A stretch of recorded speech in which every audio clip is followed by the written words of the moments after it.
Quand même, c'était la seconde, on m'avait dit, tu vas voir, c'est difficile.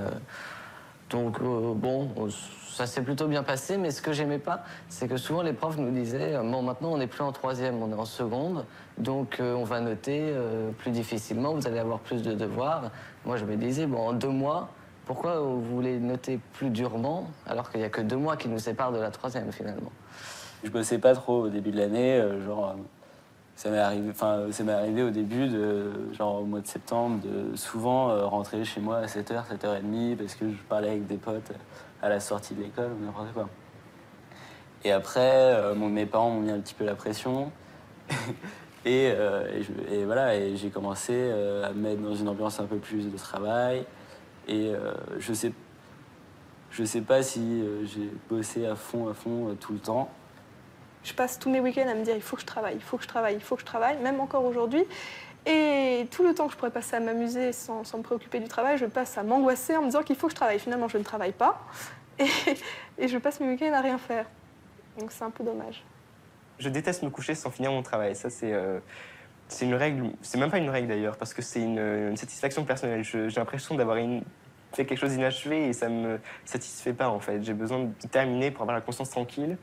Et voilà, donc c'est vrai que j'ai un peu d'activité par soir. Je vais encore au catéchisme, donc le dimanche après-midi. Je fais du piano au conservatoire, solfège, piano. Là, ça me prend 4 heures au conservatoire par semaine, encore cette année, donc ça fait beaucoup, ça.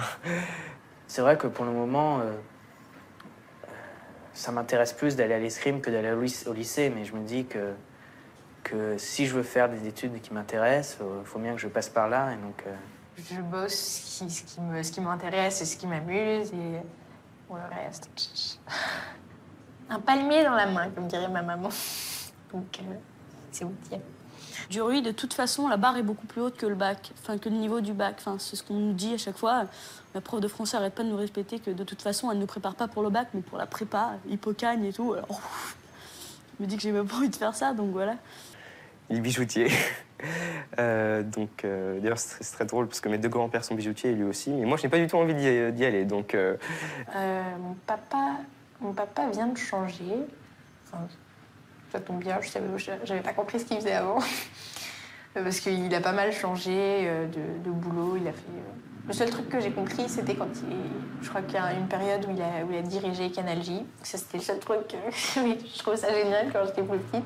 Ma mère, avant, travaillait dans la publicité. Avant. Et mon père, je crois qu'il a fait Sciences Po.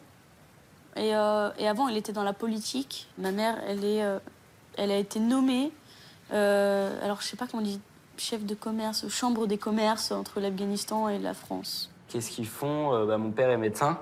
Mon père a été journaliste. Donc il est médecin dans un hôpital. Il a eu beaucoup de travail dans sa vie, il a été président de la GMF. Ma mère est journaliste. Elle est chez Hachette Littérature. Ma mère est sculpteur. Elle est mère au foyer, mais elle est photographe. Mon père aurait pu être pianiste. Non, il est directeur financier, vraiment. Avant, il était directeur financier, ça a été catastrophique. Il était directeur financier. Il a un poste très haut placé, très bien payé, très inintéressant. Et il travaille 50 heures par semaine et il s'emmerde, enfin je pense, j'ai l'impression. Et vraiment, pour quelque chose de tellement peu constructif et qui va rien lui laisser, qui lui apporte rien, ça c'est moi qui interprète, c'est vraiment les professions qui font ma hantise. C'est pour ça que je ne ferai jamais Sciences Po ni quoi que ce soit comme ça. Ma sœur se dirige vers Sciences Po, enfin elle est à Sciences Po. Ma mère a fait Sciences Po, mon père a fait Sciences Po, mes 2 grands-parents, tout le monde. Et Léna aussi, bon. Sauf que ma mère l'a raté. Bon, j'ai eu beaucoup de problèmes avec l'école. Comme par exemple une maîtresse un petit peu, quand j'étais en CM1, un peu traumatisante. Et donc j'ai refusé d'aller à l'école, mais il y avait plein d'autres choses en par-dessus ça. Et pendant une année, je ne suis pas allée à l'école. Je faisais des crises d'angoisse épouvantables. Je ne pouvais pas sortir de chez moi, j'étais agoraphobe. Donc je ne suis pas sortie de chez moi pendant une année. Et ce qui m'a fait tenir, si on veut, c'était l'opéra. J'avais 10 ans et j'écoutais 4 opéras en boucle. Ça me mettait dans des états qui me faisaient un peu oublier mes angoisses, parce que j'étais très angoissée, je pense que je suis toujours. Et finalement, je suis pas allée à l'école pendant 1 an. Et on restait, ma mère et moi, sanglotés de concert en train d'écouter Don Carlos. C'était génial. Mais j'ai découvert quelque chose en rencontrant un chanteur d'opéra que j'adore, parce que je lui ai écrit, il m'a répondu. Le mari de Nathalie Dessay, vous connaissez Nathalie Dessay? Et donc, il s'appelle Laurent Naouri. Et donc, je l'ai rencontré et je me suis rendu compte que c'était quelqu'un de normal, qui avait des enfants, Et ça m'a complètement abattue, parce que ça a enlevé toute la magie. Donc, je me dis, est-ce que finalement, ça vaut la peine de faire carrière si c'est pour déjà l'aspect répétitif, toujours faire la même chose, toujours devoir fragmenter une œuvre, lui enlever toute sa profondeur en la répétant et en la rejouant tout le temps. Bon, moi, je prends beaucoup de plaisir à chanter, c'est surtout ça, en fait. Je ne sais pas si j'envisage de faire... En fait, ça ne me plaît pas comme idée d'être chanteuse d'être vraiment... Non, ça ne me plaît pas non plus. Enfin, on verra. De toute façon, la seule chose dont j'ai envie, c'est d'arrêter d'avoir mal au dos. Pour l'instant, en fait, c'est très bien parce que ça me permet de me focaliser sur quelque chose. Finalement, ça a des avantages. Je me focalise pas mal dessus en ce moment, surtout que la douleur est permanente, donc je suis bien obligée d'y penser. Et donc, je ne sais pas trop ce que je vais faire. J'espère que je vais pouvoir intégrer une bonne prépa l'année prochaine, puisque c'est ce qu'on a décidé que je ferai. Ce que j'ai décidé que je ferais. Enfin, ce qui me plairait le plus, c'est j'aimerais bien faire Sciences Po. Je me suis mis beaucoup à m'intéresser aux faits politiques, tout ça. J'ai commencé vraiment envie de m'engager dans une association ou pas un parti, parce que bon, il n'y a pas vraiment de parti qui m'attire, on va dire, mais...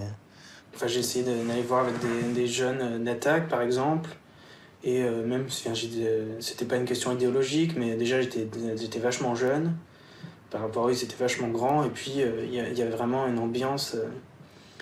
ou je sais pas, déjà, en plus, comme je suis assez timide, c'était pas super je venais, puis je disais rien, en fait, et il y a eu des luttes intestines, c'est une association, je sais pas quoi, donc je suis pas trop tombé au bon moment non plus, quoi. Quand j'étais petit, mon rêve, c'était de devenir astronaute et de marcher sur Mars. Bon. Je me dis que ce ne sera pas forcément ça et que ce sera probablement autre chose. Et puis, de toute façon, il n'y a pas que ça. Avant, c'était que ça, c'était astronaute. Bon, maintenant, je sais qu'il y a plein de choses qui peuvent être très intéressantes. Donc, on va aller par là. Donc, on va faire une école d'ingénieur pour faire après de la recherche en astrophysique, ce genre de choses. En fait, mon père qui a fait des études scientifiques, voulait. Il disait que j'avais un bon niveau en maths et que c'était con de pas faire S ou n'importe quoi. Ma mère me laissait le choix ou n'importe... Enfin, même mon père me laissait le choix, mais... Enfin, j'ai pas été influencé, c'est... Les maths, c'est un truc qui m'intéresse. Enfin, quand c'est pas trop facile. Je me comprends. J'espère faire une prépa. Maths sup, maths spé. Puis bon, après, j'ai pas envie de viser Saint-Louis, Louis-le-Grand ou Henri IV, parce que bon, même si je pense que, en travaillant vraiment, m'y mettant, je pourrais y arriver, je pense que, je préfère viser plutôt, qu'il reste des bonnes prépas, parce que ça reste des prépas du premier groupe, Ginette ou Saint-Louis. J'aimerais faire prépa Cagnes, et puis j'aimerais donc faire mon école de droit. Enfin, je vais faire du droit parce que j'aime ça, mais aussi par un peu option de secours, en fait. Parce que moi, ce que j'aime vraiment faire, c'est de la musique. Ça m'handicape d'être attirée par la musique, ça me saoule limite, quoi. Parce que je me dis, pourquoi je ferais pas prépa ou quelque chose, tu vois, qui me plaît et en même temps qui fasse bonne impression, quoi. Quand il y a des réunions de famille, c'est alors Marie, qu'est-ce que tu veux faire plus tard? Et alors ma mère qui fait la musique et tout. Et on m'explique, oui, tu sais, c'est très dur, hein, nanana. Et celui qui parle, c'est un avocat, un médecin. Bon. Alors forcément, je suis un peu regardée comme je sais pas, c'est bizarre, quoi, de haut, par ma famille. Et pas tous, mais c'est vrai que du côté de ma mère, ils sont très bourgeois, vraiment très trop d'ailleurs. Et c'est dommage, mais je trouve que justement, quand on a les moyens de voyager, c'est vraiment quelque chose qu'il faut faire. Là, j'ai passé des vacances géniales en février, parce que je suis partie au Kenya avec mes parents. Avec mes parents, c'est vrai que j'ai fait pas mal de voyages, quoi. Donc c'était au Kenya, aux Seychelles. Par exemple, l'année dernière, je suis partie à Cuba pendant les vacances de Noël. C'était avec mes parents. Avec mes parents, chaque fois en février, on fait un voyage en famille. L'Égypte. J'aime beaucoup la Turquie. Je suis partie en Espagne, en Andalousie. Après, je vais en Grèce, je vais rejoindre mes parents. Au Clémet, c'était en Croatie. En fait, on va faire une croisière en voilier. La Libye. On a campé dans le désert avec les hommes bleus, c'était extra.